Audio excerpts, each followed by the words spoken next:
और जब जीतते हैं तो सारे जीतते हैं, हारते हैं तो सारे हारते हैं। सिंपल सी बात है, किसी एक को कसूरवार ठहराना वो गलत है। हाँ, हम्म।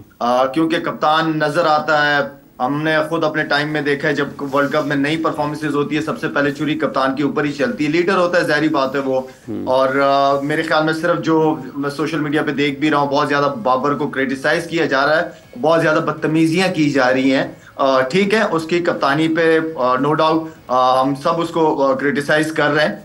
लेकिन मेरे ख्याल में एज अ प्लेयर वो बहुत बड़ा प्लेयर है। थोड़े इज्जत के दायरे में रह के, तमीज के दायरे में हम्म। रह के बदतमीजी का दामन ना पकड़ें, और आप अपनी बात को सामने रख सकते हैं। तो मेरे ख्याल में सबकी, जितने भी बैट्समैन हैं उन सब पे जिम्मेदारी बनती है, या बॉलर्स हैं उनके ऊपर जिम्मेदारी बनती है, इसलिए कि सारे हारे हैं। हम्म। और साथ में किस तरह चीजें बेहतर हो सकती हैं, काफी सारी चीजों को सामने रख के, जो मैं कुछ दिनों से सुन भी रहा हूँ कि बहुत सारी चेंजेस होने जा रही हैं। बहुत सारी चेंजेस के लिए आपके पास बहुत सारा पीछे बेंच के ऊपर लोग होने चाहिए, तैयार होने चाहिए, जो कि नहीं है आपके पास। हम्म। ठीक है, मैं समझता हूँ कि 4-5 लड़के, 6 लड़के ऐसे हैं जिन्हें वापस डोमेस्टिक क्रिकेट में भेजना चाहिए। उनकी फिटनेस और उनकी परफॉर्मेंस को बेहतर, मेरे ख्याल में उन उन लड़कों को 2 साल पाकिस्तान टीम के करीब नहीं होना चाहिए। 2 साल तक वो डोमेस्टिक क्रिकेट खेले, सिलेक्शन कमेटी उनसे बात करे, उनके प्लान्स दिए जाए। ये नहीं होना चाहिए कि बाहर निकाल दिए तो भूल ही गए आप। ये हमारी उसके अंदर बहुत ज्यादा होता है, पीछे प्लेयर बैठे हुए नहीं होते तैयार, और आप जो जिन पे इतनी इन्वेस्टमेंट की हुई होती है उनको भी साइड पे कर देते हैं।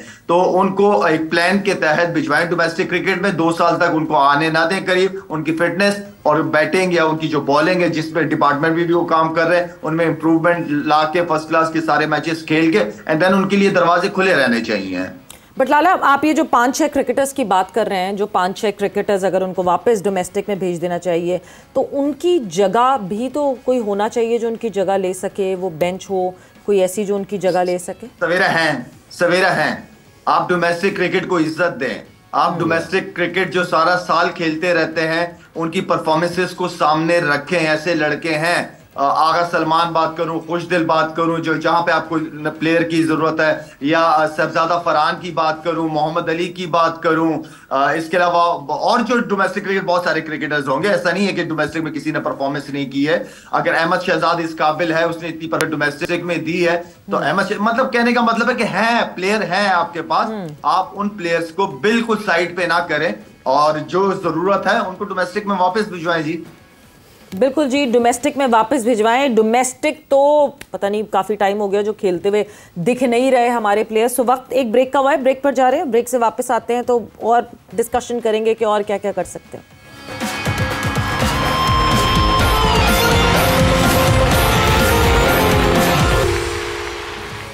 एंड वेलकम बैक टू जोर का जोर। T20 वर्ल्ड कप 2024 स्पेशल बात हमारी हो रही है। क्या तब्दीलियां हम देख सकते हैं टीम में, क्या तब्दीलियां होनी चाहिए। बट जब तब्दीलियों की बात करते हैं, क्या हमारे पास बैकअप मौजूद है। इस वक्त ये बात हो रही थी, लाला हमारे साथ मौजूद हैं, मोहम्मद वसीम और सोहेल तनवीर हमारे साथ मौजूद हैं। सोहेल, बैकअप की बात करते हैं। बैकअप हमेशा हम ये बात करते हैं कि बैकअप जब बनेगा, जब हम डायरेक्टली डोमेस्टिक से उठा के लड़के को नहीं ला सकते, जब हम एक फ्री फ्लो में उस लड़के को मौका देंगे। एक रोटेशन पॉलिसी, हम मुसलसल उस रोटेशन पॉलिसी की बात करते हैं। क्या बैकअप है ही नहीं, कभी से था ही नहीं, या बैकअप हमने बनने नहीं दिया? बनाएंगे तो बनेगा ना। हाँ। अब ये जो लड़के जिन्होंने हमें रिप्लेस किया, let's put it that way. ठीक है। अच्छा, मैं शाहिद भाई सारे वसीम भाई को थोड़ी देर के लिए लैपटॉप दे दें। कोशिश वो लगे हुए हैं इतनी देर में। हाँ, आपके ऊपर आऊंगी मैं बाद में कि बैकअप जरा सोचें वो बना रहे हैं। अच्छा, जितनी देर में मैं जवाब दूं। हाँ। तो वो जब हम लोग खेल रहे थे, हमारा बैच था, तो हमें भी तो लोगों ने रिप्लेस किया है ना, तो वो बने हैं। हाँ। तो अब इन लोगों का भी जो खेल रहे हैं, इनका भी जब आपने अगर इनको रिप्लेस करवाना है तो लड़कों को चांस देंगे, किसी को मौका मिलेगा, प्लेटफॉर्म मिलेगा, तो वो आके अपना टैलेंट शोकेस करेगा ना, from domestic to international cricket.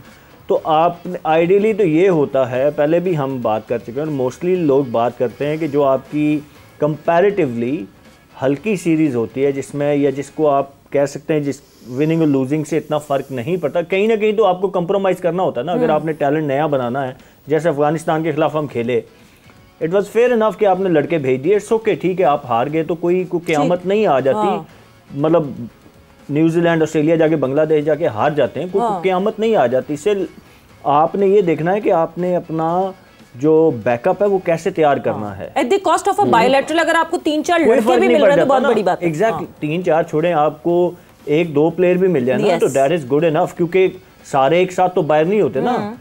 1-2 player आपके 2-3 सालों में आप कहते हैं कि अब उनका टाइम आ गया है तो आप यू नीड 1 or 2 प्लेयर, तो इसी तरह सीक्वेंस एक चलता है ना। तो आप जब तक प्लेयरों को प्लेटफॉर्म नहीं देंगे इंटरनेशनल क्रिकेट में to showcase their talent whether they good enough on international level or not, तो फिर आपको कैसे पता चलेगा। अब आप इब्रार को आपने बिठाया हुआ है, he has performed in test cricket, but white ball cricket में आप कब से उसको वो टूर करवा रहे हैं, बट वो उसको अपॉर्चुनिटी नहीं मिल रही, तो कैसे मिलेगी। आप कैसे डिटर्मिन करेंगे कि वाइड बॉल में इज गुड इनफ और नॉट।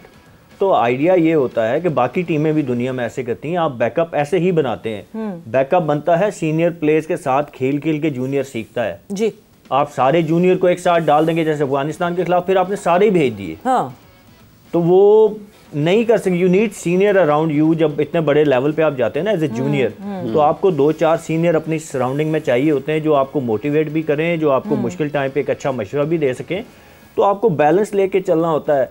वो मैं बार बार कहता हूँ कि कई सीरीज ऐसी हमारे टाइम पे भी होती थी कि आप सीरीज का फैसला हो गया, लेट्स सपोज एक को मैच रह गया, वो चाहे आप जीते हैं या हारे हैं, तो उस एक मैच में आप बेंच वाले प्लेयरों को खिला देते हैं यार कि अब इससे कोई खास फर्क नहीं पड़ना। तो ये एक आइडियल सिनारियो होता है। अपने जो आपके बेंच वाले प्लेयर हैं उनको आप ग्रेजुअली ग्रूम करते हैं, एक मैच देके, 2-2 मैच देके, when you see they are good enough तो फिर आप उनको बड़े इवेंट्स में भी डालते हैं। तो आइडिया यही है और यही दुनिया सारी में यही एक प्रैक्टिस है। और हमको भी उस प्रैक्टिस पिछले कुछ अरसे में आप देखें ना, हमने इस प्रैक्टिस को फॉलो नहीं किया हुआ है। नहीं, बिल्कुल हम नेपाल से भी खेले हैं तो मेन स्ट्रेंथ के साथ खेले हैं। हम नीदरलैंड गई है हमारी टीम तो फुल स्ट्रेंथ की नीदरलैंड टीम तो फिर गई भी है। थोड़ी नेपाल नीदरलैंड के मुकाबले में तो अभी एक वो टीम बन रही है ना थोड़ी।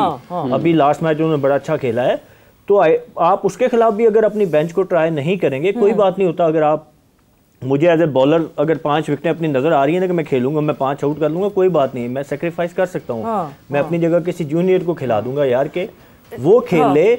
और बेस्ट सिनारियो ये होता है कि एक छोटी टीम के खिलाफ जूनियर खेल के कॉन्फिडेंस गेन करे, फिर आप उसको बड़े मैच खिलाएं। लाला, थोड़ा सा हम जरा पीछे जाते हैं, थोड़े से आपके टाइम के बारे में बात करते हैं। क्या उस वक्त रोटेशन पॉलिसी बेहतर थी या उस वक्त डोमेस्टिक का लेवल बेहतर था? क्योंकि क्या उस वक्त कंटिन्यूटी में आपको रोटेशन दिखती थी, आपकी जगह और दूसरे प्लेयर्स की जगह प्लेयर्स खेलते थे, जब टीम्स दूसरी ऐसी होती थी जिनके खिलाफ हम चांसेस ले सकते थे और अपनी बेंच को खिला सकते थे, या डोमेस्टिक इतना अच्छा था कि जो लड़का डोमेस्टिक से आता था वो डायरेक्ट टीम में आके सेटल हो जाता था? सवेरा, जहाँ तक मुझे याद है कि जो डोमेस्टिक क्रिकेट के स्टैंडर्ड्स हमारे होते थे वो ये होते थे कि पाकिस्तान खेलना इजी होता था, डोमेस्टिक क्रिकेट में जगह बनाना बड़ी बात होती थी। और कोई एक बंदा भी जो फर्स्ट क्लास क्रिकेट खेला होता था पूरे इलाके में मशहूर होता था कि ये फर्स्ट क्लास क्रिकेटर है। तो पहले बहुत हाई स्टैंडर्ड्स थे हमारे डोमेस्टिक क्रिकेट के। आई डोंट नो कि उस डिपार्टमेंट क्रिकेट को हमने क्यों ख़त्म किया, क्योंकि मेरे ख्याल में बहुत सारे, वसीम भी बता देगा, सुहेल भी बता देगा, बहुत हाई स्टैंडर्ड्स हुआ करते थे डोमेस्टिक क्रिकेट के। और सारे प्लेयर्स खेलते थे जो जब पाकिस्तानी प्लेयर्स नहीं होते थे टूर के ऊपर या इंटरनेशनल क्रिकेट नहीं होती थी, आप यकीन करें सारे डोमेस्टिक क्रिकेट खेलते थे, सारे के सारे खेलते थे। मैंने इवन कि जावेद भाई को भी देखा कि जावेद भाई भी डिपार्टमेंट क्रिकेट से मैचेस सारे खेल रहे होते थे। तो ये वो स्टैंडर्ड्स थे। और मेरे ख्याल में वही वाली बात है कि आपको जो है, जैसे सुहेल तनवीर अभी बात कर रहा था कि आप सीनियर्स और जूनियर्स को साथ लेके चलते हैं। इतने जो टूर्स की बात कर रहे थे, ऑनेस्टली इसी तरह ही होना चाहिए, इससे कोई फर्क नहीं पड़ता